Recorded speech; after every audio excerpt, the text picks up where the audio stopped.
Hello, I'm Chris Close, and I live at Echo Valley Farm here in Red Hook, New York. My friend Jared Boucher is here with me, and we met in the Peace Corps in 1968. So we're celebrating our 50th year of service as kids, 23-year-olds in India in the Peace Corps.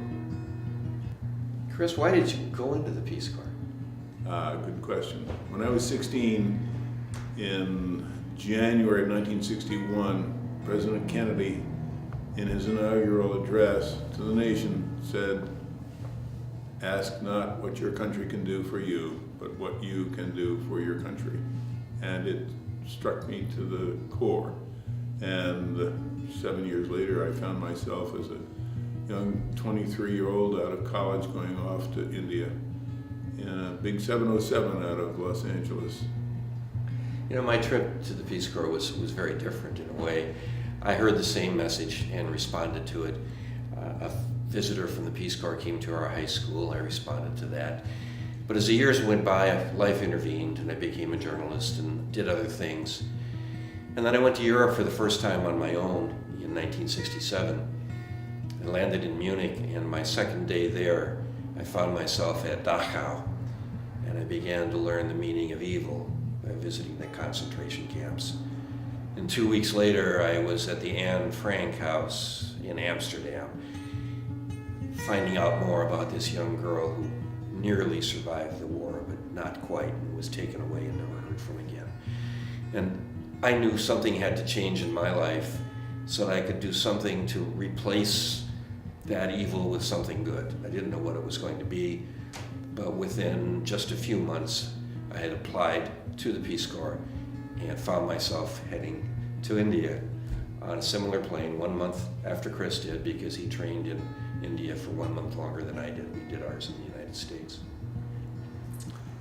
So where'd you go, Chris? I ended up in the Punjab, but I just think 50 years removed, in this day and age when we are fraught with issues of immigration and racism and who's doing what to whom and why, I want to recall what I found in the Peace Corps, which is a lifelong gift from the American people to me, because I did serve in the Peace Corps, which is to learn that skin color doesn't matter, nothing matters except having 3 square meals a day, a roof over your head, and more than anything else, education. When we landed on the moon in July of 1969, half the village came through my front door and said, "Oh, Mr. Chris, what a good thing you've done."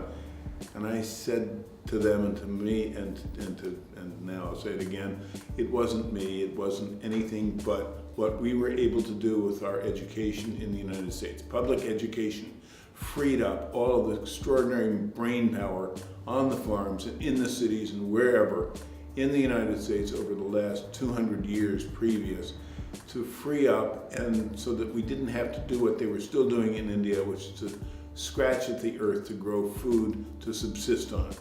We had gone beyond that, and we had gone to the moon because of our education. It was the green revolution of education, and I submit that education and learning about other people is still the most viable thing that any American can do at whatever age. It's an odd sort of thing, because he talks about the importance of education, and that's what I was doing in India, was teaching 6th and 7th class boys English. It's required in the Indian schools. But the thing to add to what Chris has said about what I learned, and of course it was a life-changing experience for both of us in different ways, but it has stayed with us and has bonded us for half a century since, is that my friends in the village in which I lived had the same sense of longing for their children's future as my parents had for me. They wanted their children to have a better life. They wanted their children to somehow get an education, to see some options for themselves, because in India, young men at that time did not become the man of the house until their father died, and their father might not die until the boy was 50 or 60. So as teenagers, they became irresponsible and didn't have a sense of meaning or purpose or options. And I took it as my job not to teach them English, but to bring some of them into my home there in the village and begin to show them some alternatives that they had within their own Indian context, not the American context, something to help their families become what their parents wanted them to become. And I served as an agricultural advisor in a small village of 2,500 people. And in those days, there was a telephone in the post office, and we communicated mostly by aerogram, which nobody's ever heard about these days, but it was an onion skin, self-foldable envelope, and we wrote letters. And once in a while, we would receive a telegram. But I was there in the middle of the Punjab, which is one of the greatest wheat growing areas in the world. It always has been. It's been the grain basket of India for 3,000 years, and they grow more wheat per acre than we do in the United States. So in somewhat typical bureaucratic fashion, the Peace Corps had sent my group, India 53, out to change Indian agriculture, boys. We went out, and I'll never forget Irving Fraley, our neighboring farmer here in Red Hook, said to me one day, "Chris," he said, "what do you know about growing wheat? What do you know about anything in agriculture?" I'd hate for Irving, and so had my brothers. But he said, come over here. So I looked at the rear end of the cow, and he told me about what happened there, and milking and all that. But I went off to India as a young kid out of college on the way to change the world.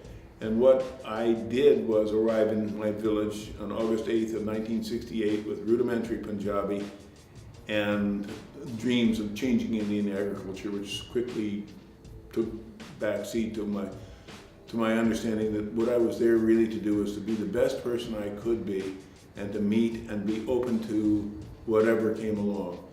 And as a result, a year later, I was fluent in Punjabi and had many friends, and it changed my life forever. I was not an agriculturalist. I was a diplomat in the most basic sense of the word.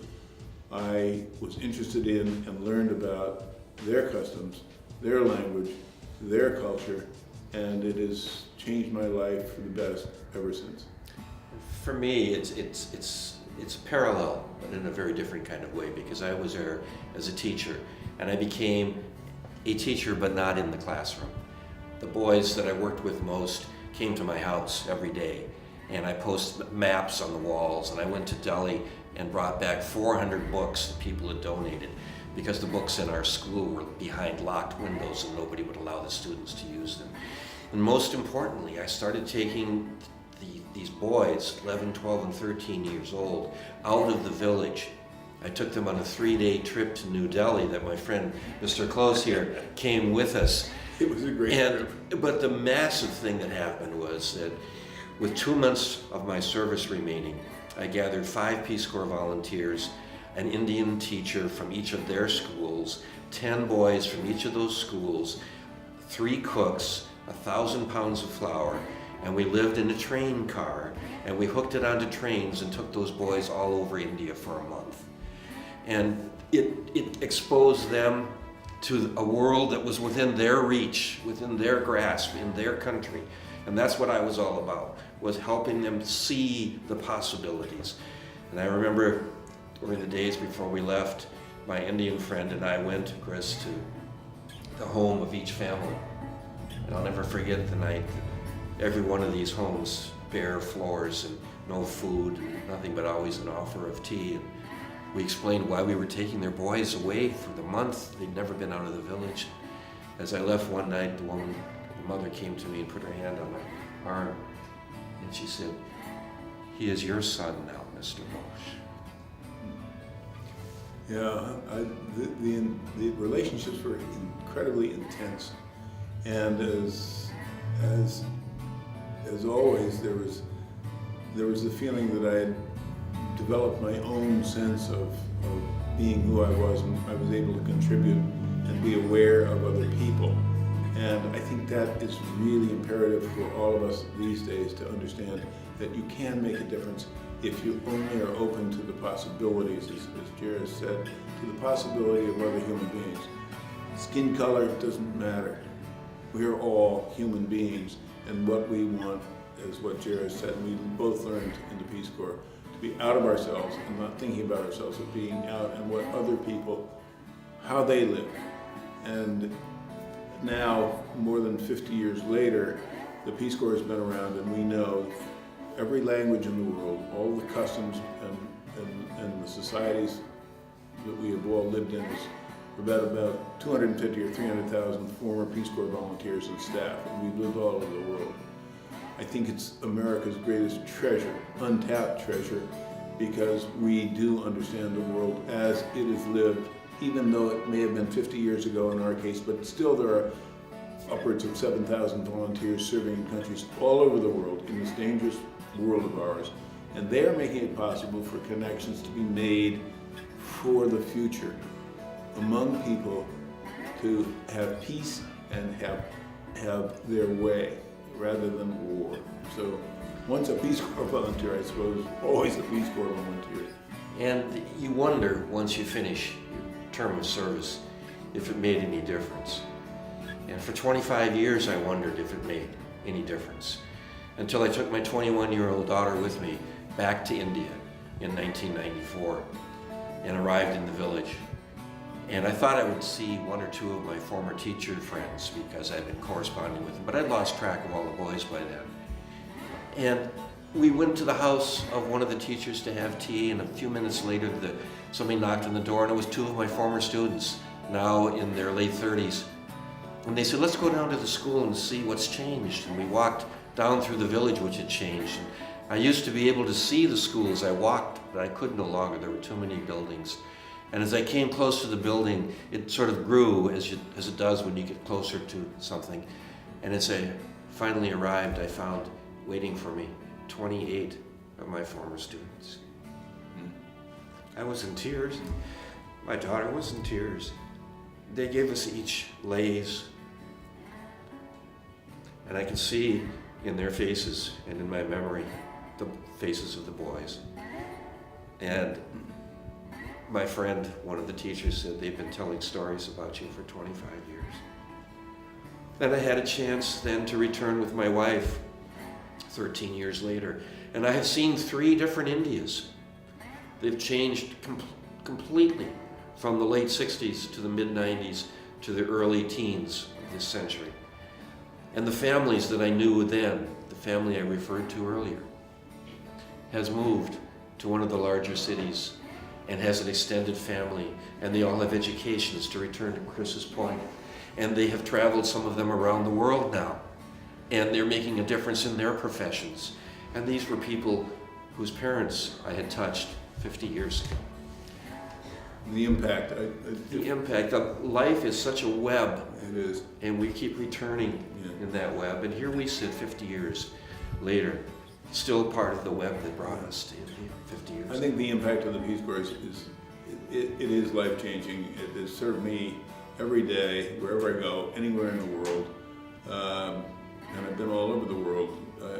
It opened me to the possibility of other human beings.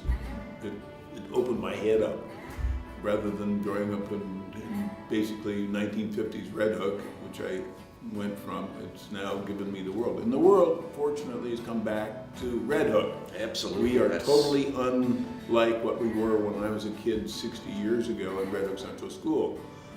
Many more people from all over the world live here. We have many benefits of cross-culturalism, multiculturalism in our restaurants, our music, our sharing, and the internet. This is a new way, a new age of connection. And I really am fervent about the kids these days. Don't despair. There is a huge world out there which is yours to have, to be connected with. The Peace Corps is one avenue, but service of any sort. Get out, serve.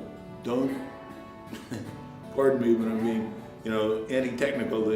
The thumb world doesn't work because it's all internal like this with the cell phones.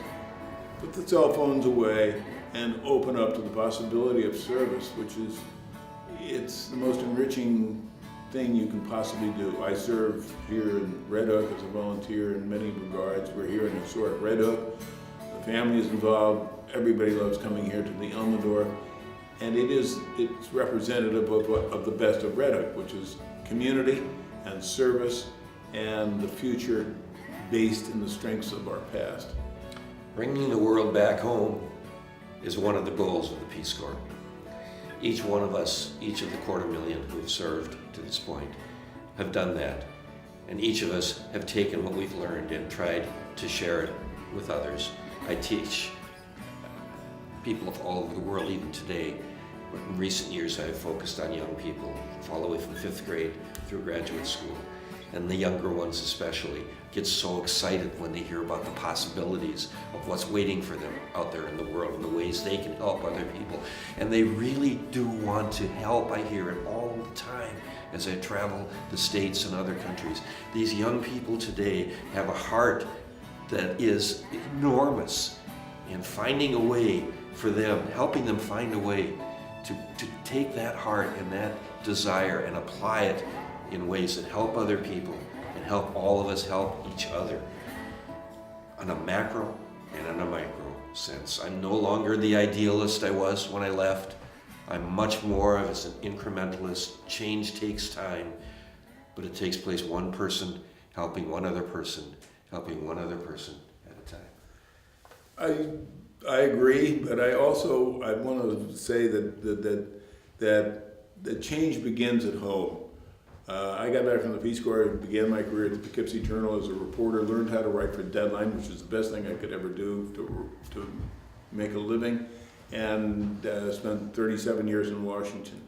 And went off to Washington to make a difference, to change, but realized that it's not quite that easy. And so here I am back home, and home is where it begins. And we insist that service is the best thing, but it begins at home, to be more practical, I think, and to be more centered and focused. Making a difference here to me means continuing what we have here in Red Hook, which is the sense of community, the sense of helping each other, and the sense of serving other people for the future. We have a very strong history here in Red Hook of families, of farms, of beauty, natural beauty, and intellectual competence. Bard College, Red Hook Central School, which is one of the great schools in the United States of America. Why? Because it's founded in this community, which is given of itself to itself for 300 years or more, and we should continue to do the same. So rather than continue to have an ad for the Peace Corps, I just want to say service, service, service, at whatever age you may be, is really the most important thing in life. At least it has been for me, and been enormously rewarding. As Chris says, and as he has done, he has brought it back home. And I have seen so many of the rest of us who've gone off as wide-eyed innocents, white bread kids, many of us, and found a world we never even knew existed. And it still lives inside here, and it helps inform and motivate and give passion to everything we've done since. There are many people from Red Hook in every generation who've gone off to the Peace Corps. Bobby Walsh, my dear, dear friend, went off to the Philippines, and one of the first groups that went to the Philippines, that went out of the United States, that was back in 1962, I think she went off. An extraordinary service. Liz Roberts, another kid who grew up here. So there are those of us all over this country who can help. For more information on how to serve in the Peace Corps, contact Peace Corps, Washington, D.C., either by phone, internet, however, there's plenty of information there, and it's an extraordinary, life-changing experience. Perfect. Okay. I'm gonna stop recording. Are you gonna come out with any more fun stories after I hit stop? Or should I leave the cameras rolling? Everywhere I go, I use my Punjabi, and when I do, it's typically in a cab in New York, for example, or at a ticket counter going to France or Norway, where our son lives, and there's a Punjabi, and then I start speaking Punjabi. I say, "Sat Sri Akal ji, ki haal hai?" And they look at me like that. And then I say, "Kyun yaar? Dekh rahe hain main hu? Kyun?" I you staring at me? In their own village Punjabi. It's a dialect, and it's so much fun, and it makes a connection. And then I've met so many nice people that way, and we've had great times together over the years, 50 years of this. You know, when I went to the village, I was the first Caucasian to live in the village since the partition of India in 1947. So I was an enormous curiosity. And the first day as I walked to school, more than 300 boys were following me along the road, and all the villagers were standing by the sides of the road watching me walk down this road to get to the school. And that afternoon, my second day in the village, I was sitting on the front of a shop step, and a huge throng of people began to gather in a semicircle. And finally, one boy worked up the energy and the courage to say, "Who are you?" And as I leaned forward to answer it, everybody in the whole group went to hear me better. And it was like that whenever we went places in India, and then that's what it's like when he starts spouting his Punjabi today. I'd been in my village for a year, and I was fairly fluent by then, and knew everybody in the village and the farmers I used to visit. And I'd ride my Lucky Star bicycle around, and I'd talk to the farmers, and we'd do projects together, growing various types of wheat and using fertilizer and things like that.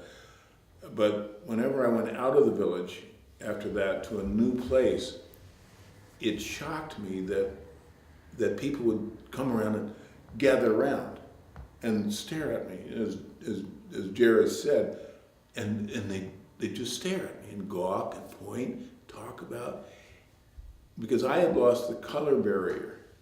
By then, everybody in my village was used to me, and I was just another part of the village. I wasn't, anything but a friend and a colleague, if you will, a known quantity. And that's the issue of race. When you get beyond skin color, you can get inside the hearts and minds of people everywhere and change their attitudes, change their information flow, and understand and make the connection that we are all the same. And this idea of change, I started to mention earlier, I'd gotten my father's Lions Club back in the United States to supply us $400 so we could get eye exams for 450 students, and we bought glasses for 105 of them, and we had glaucoma operations for 20 of them. Of the 105 boys, within 3 months, only 3 were still wearing the glasses. Because in those days in India, it was a sign of derision to be seen wearing glasses if you were a young boy. And I thought to myself, what difference did that make? And I said, the only thing I can hope is that when they are parents themselves, they'll buy glasses for their kids. And without being too overly dramatic about it, that's part of what I saw 25 years later when I came back again. It had begun to happen. It takes time. One funny experience that I did have. This is, India is the most extraordinary country on the face of the earth. Amen. Every 5 miles, the language changes, the terrain, it goes from the highest mountain in the world, Mount Everest, and the high, mighty Himalayas, down to the south end of India. It changes from the Kashmiri Brahmins, who are as white as snow, down to the Dravidians in South India. Skin color as black as night, but it doesn't matter. And you realize how extraordinary this chaotic country is, of languages and cultures and everything. We were sitting, another volunteer and I were sitting out on the canal that ran outside the village. We were sitting there and we noticed a sadhu. A sadhu is a holy man, and they go all over India, and he was coming down and he looked at us and he knew we were obviously not Indian. And so he was coming along chanting in Hindi, Om Mani Padme, Om Mani Padme, you are, and we Om Mani Padme, and we looked, and then he looked directly at us. He said, I am God. In English like that, I am God. And we didn't bat an eyelash. We said, Chalo ji. It's okay. Everybody's anything they want to be in India, which is so marvelous about the Indians. They're bright, and they are funny, and they are wonderful and loving and extraordinary. And I consider it the honor of my life to have been a member of an Indian Village family.